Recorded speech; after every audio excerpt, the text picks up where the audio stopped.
Welcome to today's episode of FICSI's Food Vata Season 2, Food Frontiers, where we bring you the stories, strategies, and learnings of some of the most successful food processing entrepreneurs in India. I'm your host, Prateek Wangnoo, and today we have a very special guest with us, Mr. Nitin Puri, the founder of Kisaan Say, a company that is revolutionizing the food industry in India by offering minimally processed foods directly from rural enterprises. Nitin, welcome to the show. It is such a pleasure to have you. Thank you, Prateek. It's a pleasure. Let's start with the journey behind Kisaan Say. How did you come up with the idea and what was your motivation to start a business focusing on connecting rural farmers with the urban consumer? So, Prateek, I spent almost 25 years in the food industry, and my experience over the years, personally and professionally, was something that motivated me to come up with the idea of Kisaan Say.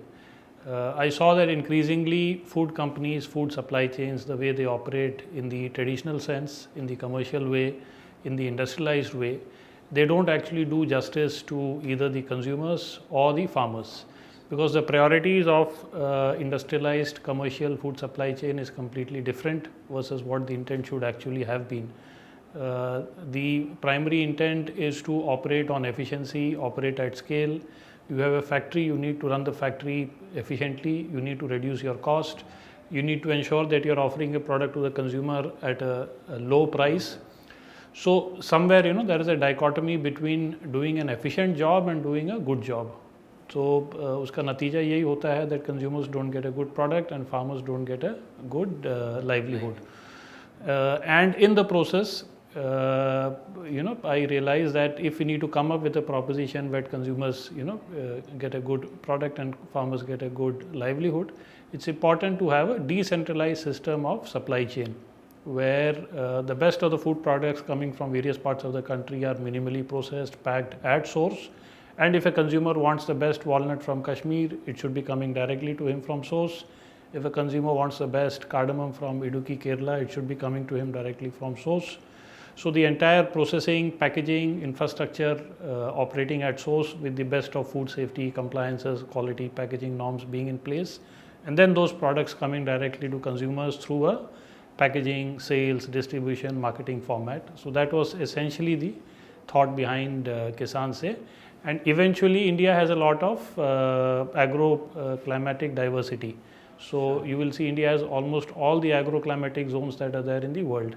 And there is so much of diversity, and in order to get a product in its best form, there is a certain source or a certain location where it is possible to get that product. So if you can build a supply chain where literally from farmer to consumer, you're able to ensure a proper system of processing, packaging, sales, distribution, it will then create an ecosystem where consumers start getting good products and farmers also benefit from the best livelihoods.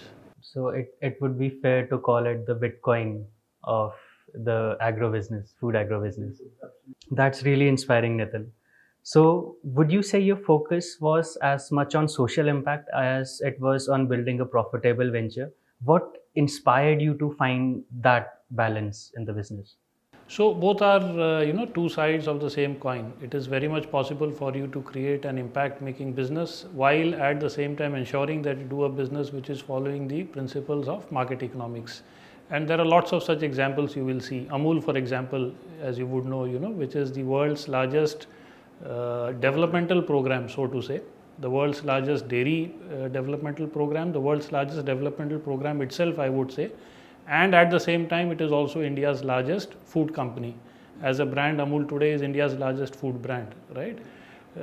So it was possible because if you are adhering to the principles of having a good product produced in the right way professionally, you have a team of professionals who understand the business, understand the domain, operating, working hand in hand with farmers, and then also dovetailing that with the expertise and the commonsensical hard work approach of farmers. So if professionalism and of professionals and the hard work and commitment of farmers can come together, you can create a business model which is market facing also, which is profitable also, and at the same time it also serves a larger social purpose. So numerous such examples are there. So we obviously took inspiration from many such cases of such business models already operating all over the world, and then we synthesize the best out of it to create the model for Kisaan Say. Let's dive into the early stages. Every entrepreneur faces challenges when starting a new venture. What were some of the biggest hurdles that you encountered and how did you overcome them? So, from our point of view, we had two major stakeholders, consumers and farmers. So, the most important task was to convince consumers that we have a good product, we have a quality product, we have a tasty product, nutritious product. So, to convince the first few hundreds of consumers to accept our product, that obviously was the first task and the first challenge. And the second task and challenge was how to convince farmers to work with us. So we have a co-brand and a co-profit model with farmers. Co-brand essentially means every Kisaan Say product comes with the logo and the brand of the respective farmer group from where the product comes, and also the Kisaan Say umbrella logo. And co-profit means whatever are the gross profits that are generated by the business, they are shared between the company Kisaan Say and the respective farmer groups. So to convince farmers to agree to a proposition where they are able to engage with us, work with us, against the traditional system where maybe they were selling their produce in bulk to a local artiya or to a local intermediary or a trader or a local factory who is doing a processing and then doing their own production and their own brand, etc., versus that convincing them to work with us in this proposition was a challenge. So these were the two major challenges in the initial part. And then in the first few months, once we could convince the first few consumers to buy our products and the first few farmer groups to work with us, then once everybody saw the other, once there is an example and a proof of the pudding already, then other people will follow. So if there are lots of consumers already consuming, they will tell hundreds of other people that here is a good product, why don't you buy this.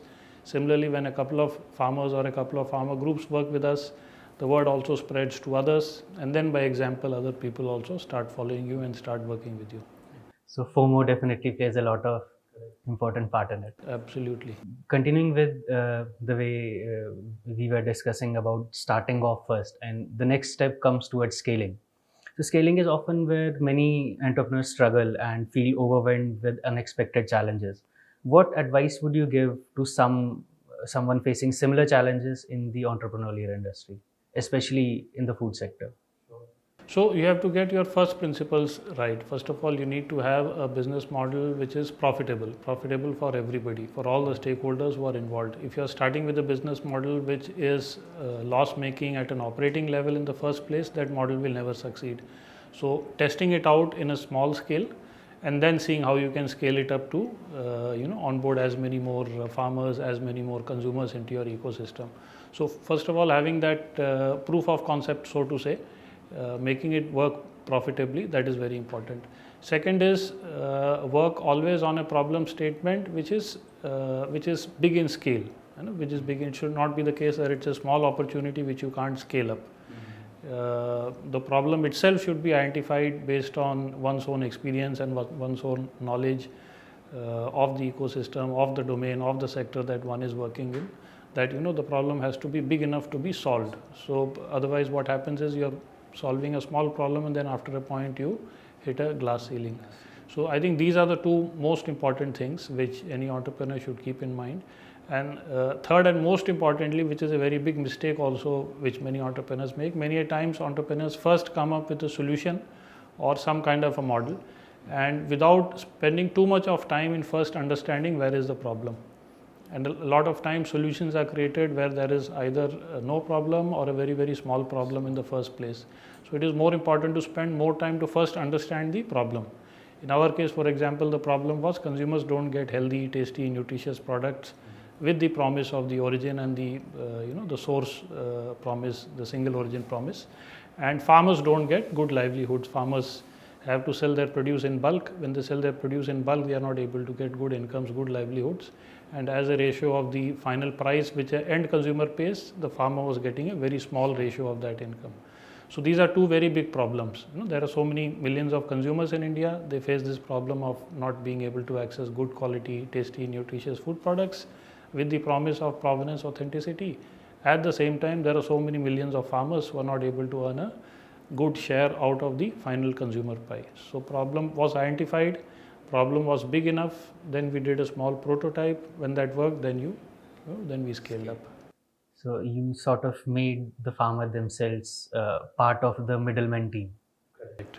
Part of the supply chain rather than being at the mercy of some middleman who is buying a product transactionally, trading a product, then adding value, then selling. Rather than that, we say that farmers themselves have infrastructure facilities that have been created through various government schemes where they are able to do grading, sorting, processing, minimal processing, packaging, and then branding the product, and then that product coming directly to the market, and they become part of the supply chain, and they are able to realize a much higher realization out of the consumer pie versus what they were doing earlier. So that makes the model scalable also. That's really interesting and really excellent advice. Now, I'd like to touch a little bit upon the entrepreneurial mindset. What are some key traits or qualities you believe are essential for aspiring entrepreneurs to identify and cultivate? Especially, uh, you come from a more mature and experienced backgrounds, but in current uh, situation in our country is a lot of young people, young blood do want to get into that and are very uh, enthusiastic about it. So, what are some key advices, key traits, and key qualities that you believe that a person should cultivate and identify and grow? I think one is one should first of all be able to gather relevant experience rather than simply jumping into an entrepreneurship venture without having requisite experience. That experience can come through your education, that experience may come through your interest, that experience may come through you working maybe in a job or in a professional setup before going into your own venture. So I think that is the that is a very important first aspect which is very important for an entrepreneur. Second is your ability to be able to take risk. Risk is both professional risk and personal risk, because professionally you're taking the risk that you're building a business model which may succeed, may not succeed because of factors in your control or not outside your control also sometimes. And personally, because you're putting yourself at stake, your own finances at stake, your own profession at stake. So you have to be very sure. So the ability to be able to take such a risk, which obviously also comes from the first part. If you are experienced enough or knowledgeable enough or intelligent enough to be aware of the pros and cons, where you may get stuck, how this business is potentially going to go forward. So that sixth sense needs to be there if you want to be an entrepreneur. And most importantly, which is third and last but not the least, you should have a sense of passion. You should have a sense of in my parlance, I say there is a word called CSR, corporate social responsibility. So the counter of that is personal social passion.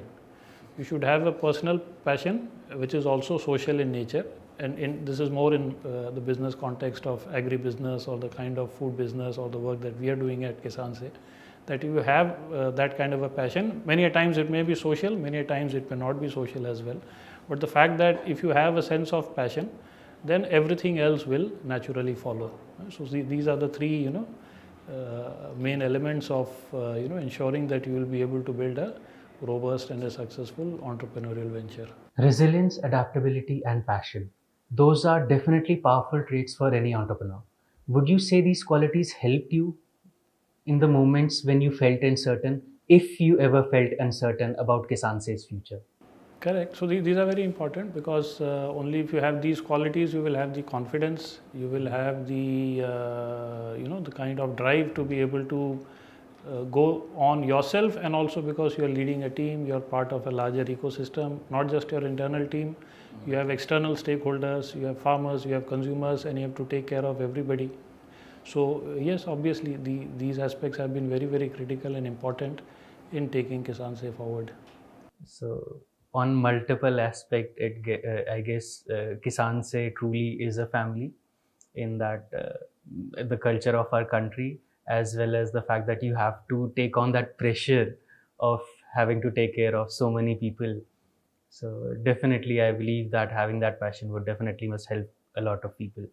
You've mentioned the importance of KisaanSay's mission a few times. So, for aspiring entrepreneurs looking to start a purpose driven business, how important is it to have a mission that goes beyond profit? How does one go about figuring out what their individual mission is? Because saying that a mission should be there is one thing, but it's the figuring out process that people definitely get stuck on.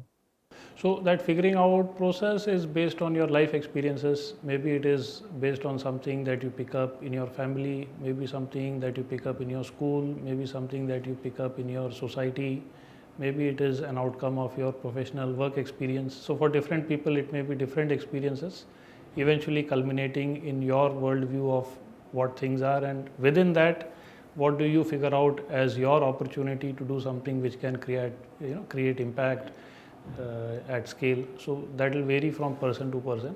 So in my case, for example, it was when I went to IRMA, the Institute of Rural Management Anand, which is in Gujarat, which is the place also where Amul was born. The White Revolution came up.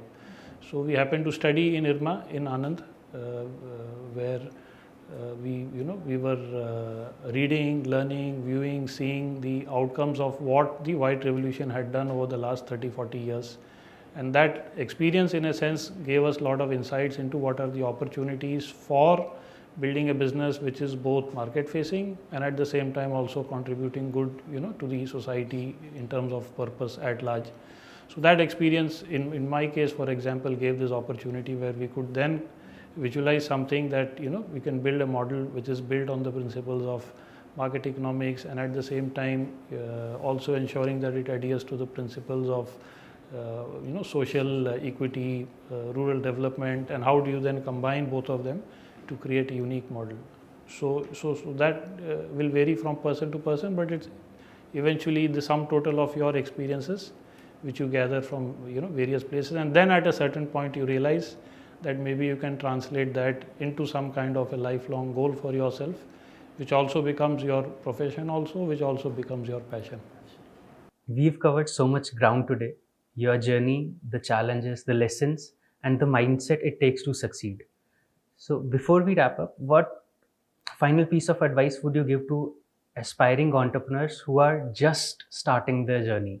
Some pitfalls to avoid that you have seen a lot of entrepreneurs make, something that you were not expecting in your journey but suddenly came up and it turned out to be something that was very obvious. But sometimes it happens that in the heat of the passion, in the PSP, we tend to ignore something that is in front of us and until it hits us like a brick. Absolutely. So I think the most important thing is you should do a very good groundwork and homework in whatever area one wants to start off. And for that, many times your experience helps, your education helps, your engagement and your interaction with people around you helps. And of course, if you're wanting to create your business in a particular area, your domain knowledge and your perspective helps. So it's very important to do very good solid homework, putting things on pen and paper, getting it evaluated or double checked with people who you trust, maybe personally, maybe professionally.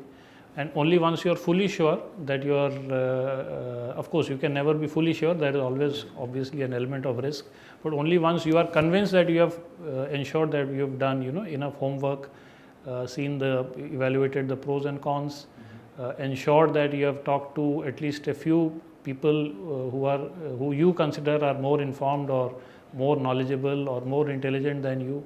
Only once you get that sense and that confidence should you step into doing something, rather than, as you rightly said, doing something just because you feel like doing a venture, or it may be in tech, it may be agri, it may be in any field or domain, but doing a proper homework and then coming up with a business model and then doing some kind of a proof of concept, testing it out with a small risk, with a small minimal dedication of your time, resources, money, capital, etc., and then getting confidence and then going to the full-fledged scale.